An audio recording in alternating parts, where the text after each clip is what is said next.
Florida men found guilty of illegally transferring money from Venezuela. New York, Reuters. The owners of a Florida construction equipment exporter were convicted of illegally transferring more than $100 million from businesses largely in Venezuela to U.S. and foreign bank accounts.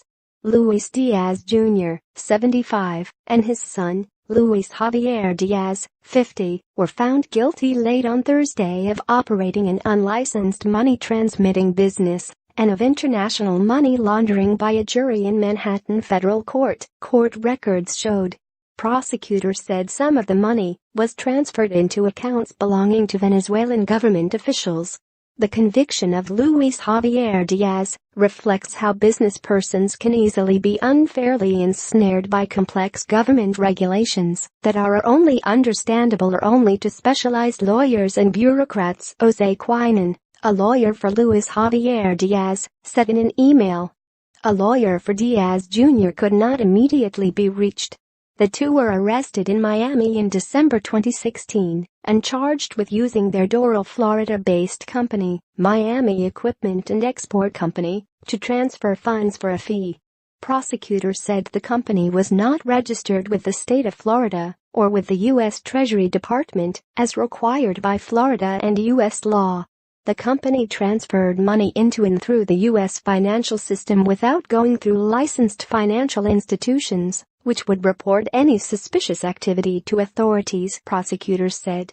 Diaz Jr. and Diaz transferred more than $100 million on behalf of KCT, a large Venezuelan consortium of construction companies, according to prosecutors.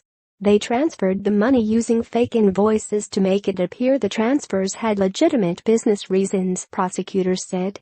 Miami Equipment received about $1 million in fees for carrying out the transfers, prosecutors said. The case is one of several that U.S. authorities have brought against individuals connected to Venezuela, including Franqui Francisco Flores de Freitas and Efrain Antonio Campo Flores, nephews of the country's First Lady who were convicted of drug trafficking conspiracy last year.